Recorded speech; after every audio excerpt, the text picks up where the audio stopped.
Hello friends, मैं Sunita, reiki grand master and angel therapist.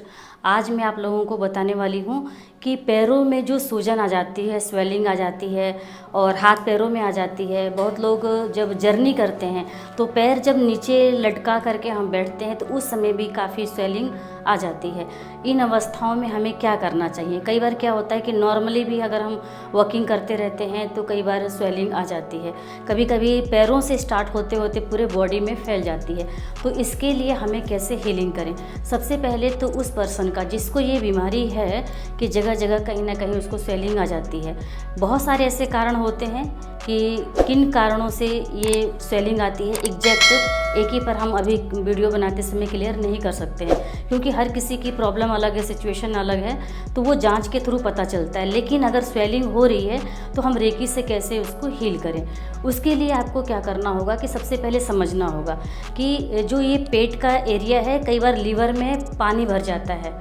दूसरा कि किडनी में भी कुछ ना कुछ लंबे टाइम से अगर प्रॉब्लम चल रही है, उसके कारण भी आपको पैरों में स्वेलिंग हो सकती है। इसकी हीलिंग हमें करनी कैसी है, हम आगे बढ़ते हैं। सबसे पहले तो आपको रेकी शक्ति का आभार व्यक्त करना है, जैसे कि हमने ट्रेनिंग में आप लोगों को बता रखा है या आपने जहाँ से भी सीखा है। हर गुरु रेकी एनर्जी को कॉल करने का प्रोसेस कंप्लीट करते ही करते हैं।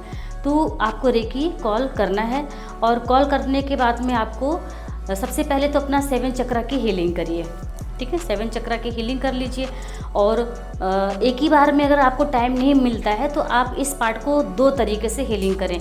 मान लीजिए कि मॉर्निंग में आपको टाइम मिलता है, इवनिंग में मिलता है या दोपहर में मिलता है, तो दोपहर में आप एक टाइम क्लींजिंग कर लीजिए, एक टाइम आप सिर्फ हीलिंग का प्रोसेस करिए। सील्ड बनाना बार बार ज़रूरी नहीं होता है। अगर आपने दिन भर में या सुबह आपने सील्ड बना लिया है अपना, तो दोपहर में अगर हीलिंग करने जा रहे हैं तो दोबारा फिर से सील्ड बनाने की आवश्यकता नहीं है। एक बार सील्ड जब हम बना चुके हैं तो पर्याप्त है 12 घंटे के लिए, 24 घंटे के लिए। लेकिन जब सील्ड बनाएं तो टाइम भी दे दें कि ये सील्ड मेरा 12 घंटे के लिए उस सील्ड में मैं सेफ रहूं या 24 घंटे के लिए। बोल देने से एनर्जी को भी आपने मैसेज दे दिया, क्लियर कर दिया। अब चलते हैं हम हीलिंग पर बात करने के लिए। सबसे पहले तो हमें 7 चक्रा की हीलिंग करनी है। 7 चक्रा पर 3-3 मिनट मात्र हीलिंग करना है, ज़्यादा नहीं करना है। अब आए हम किडनी पर। किडनी का जो ये बैक साइड का हिस्सा होता है, यहाँ पर जब हम कमर में दर्द होती है किसी को भी तो यहाँ पर हाथ रखते हैं, तो ये हमारा पार्ट किडनी का पीछे का होता है। तो किडनी पर आप हीलिंग दीजिए। किडनी पर हीलिंग कम से कम 15-15 मिनट दीजिए। प्रॉब्लम ज़्यादा है, स्वेलिंग ज़्यादा है तो 15-15 मिनट दीजिए, क्योंकि वन टाइम में 15 मिनट में आपके 2 पार्ट्स पर, दोनों किडनियों पर आपकी हीलिंग हो रही है। अब आप अपने लीवर पेनक्रियाज पर भी हीलिंग दीजिए। थर्ड आई हार्ट चक्रा पर हीलिंग दीजिए। रूट चक्र, थाइज, नीज, फुट सोल, इस पर इतना पार्ट अगर आप हीलिंग में कवर करते हैं तो आपकी स्वेलिंग बहुत अच्छे से ठीक हो जाएगी। और जो पैर का तलवा है ना, पैर के तलवा, एक हाथ आपका राइट हैंड तलवे के नीचे रहेगा और लेफ्ट हैंड आपका पैर के तलवे के ऊपर फ्रंट पर रहेगा। उसको कवर करते हुए कप शेप में आपको हीलिंग देना है। पैर का तलवा बीच में और एक हाथ आपका ऊपर, एक हाथ आपका नीचे हीलिंग देंगे। सिंबल्स आपको कौन कौन से ड्रॉ करने हैं वो मैं आपको क्लियर कर देती हूँ। सिंबल आपको ड्रॉ करना है होंसा जेशोनेन, सेहेकी चोकुरे, दैकोमियो, शांति, जोनार और साक्यो सिंबल। साक्यो सिंबल भी जो दर्द होता है, लंबे टाइम का दर्द चला आ रहा है, उसको दूर करता है। जोनार भी आप ऐड करेंगे, ये भी आपके दर्द को दूर करता है, रिश्ते में खुशहाली पैदा करता है। और जब भी हम हीलिंग करें, सिंबल्स ड्रॉ कर लें। सिंबल्स ड्रॉ करने के तुरंत बाद आप अफर्मेशंस डालना शुरू कर दीजिए। जब आप अफर्मेशंस देते हैं तो उसी समय आपको यहाँ से विजुलाइज करना है। आंखें बंद हैं, फिर भी आप वो सीन देख पाएँ।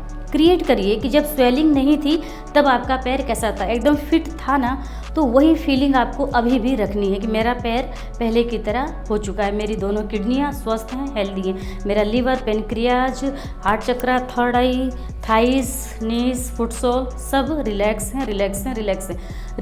जब आप अफर्मेशंस बोलते हैं तो रिलैक्स वाला शब्द आप ज़रूर बोलिए। ये जो वाक्य है रिलैक्स वाला, तो चक्रा को वो एनर्जी जाती है। तो एनर्जी भेजना हमें बहुत ज़रूरी होता है। इसीलिए हम लोग सिंबल्स ड्रॉ करने के तुरंत बाद अफर्मेशंस बोलते हैं। अफर्मेशंस एक औषधि का काम करता है, बहुत पावरफुल औषधि है, जो कि आपके बॉडी में कहीं भी इसका साइड इफ़ेक्ट नहीं है, सिर्फ आपको फ़ायदा ही पहुंचाने वाला है। तो ये सारे सिंबल्स जो मैंने आपको बताए, होंसा जेशुनेन, सेहेकी, चोकुरी, दाइकुम्यो, शांति, जोनार और साइक्यू सिंबल, ये सारे सिंबल्स को खुद की हीलिंग कर रहे हैं, खुद की स्वेलिंग है तो 1 सेट ड्रॉ करेंगे। दूसरे को हीलिंग दे रहे हैं अपने पार्टनर को तो 2 सेट सिंबल्स आपको ड्रॉ करना होगा। ड्रॉ करने के बाद में आपको रिलैक्स करना है और अपने क्लाइंट को बोलना है। क्लाइंट की हीलिंग दे रहे हैं तो उसको ये बात आपको ज़रूर समझाना है कि जब आपकी हीलिंग कंप्लीट हो जाए तो आपको तुरंत उठ के नहीं भागना है। कई बार क्या होता है कि इधर हीलिंग कंप्लीट हुई, उठ के जाना शुरू कर दिए, तुरंत नहीं। हीलिंग के बाद भी एनर्जी का फ्लो बॉडी में बना रहता है, वो एनर्जी बैलेंस हो जाए हर चक्रा पे, पूरे बॉडी पार्ट्स पे, सेल्स पे, वो अपना काम अच्छे से कर पाए। इसलिए हीलिंग के बाद अगर आपको निद्रा आ रही है तो वो आपको निद्रा कंप्लीट करनी ही करनी है। कर लेंगे तो आपकी हीलिंग और स्ट्रॉन्ग हीलिंग हो जाएगी, रिजल्ट भी आपको बहुत अच्छा मिलेगा। कई बार हीलिंग के बाद नींद आने लग जाती है देर तक, तो सोए रहें। अब बहुत अर्जेंट नहीं है तो आप सो जाएं, पूरी नींद ले लें और उसके बाद जब आप उठेंगे तो आपको फील होगा, आपको लगेगा कि हाँ ये वाली हीलिंग मेरी बहुत स्ट्रॉन्ग हुई है।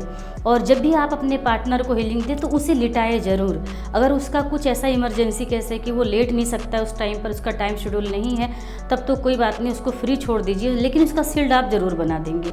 लेकिन जब भी खुद की भी हीलिंग करें तो बॉडी को लिटा दीजिए। बॉडी को जब हम लिटा करके हीलिंग करते हैं तो पूरा बॉडी पार्ट्स हमारा रिलैक्स हो जाता है। और जब तक बॉडी पार्ट्स हमारा रिलैक्स नहीं होगा तब तक हमारी एनर्जी उस हिसाब से वर्क नहीं करेगी। बट ऐसा नहीं है कि बिल्कुल नहीं करेगी, लेकिन जो आपको 100 नंबर मिलने चाहिए उसमें से आपको 100 में से आपको 80 या 90, 95 बस, तो कुछ ना कुछ चीज़ें कम हो जाती हैं। इसके कारण कि वो एनर्जी का प्रवाह ठीक से नहीं हो पाता। बैलेंसिंग करने के बाद हीलिंग जब हो जाती है तो बॉडी पार्ट्स रिलैक्स हो जाए, एनर्जी बैलेंस हो जाए, फिर थैंक यू रेकी एनर्जी उठ करके आप लॉक करके 3 बार, ये वीडियो में हमने लॉक करने के लिए भी बताया है और लॉक के ऊपर एनर्जी को लॉक कैसे करें इसके ऊपर भी हमने वीडियो बनाया है। Thank you.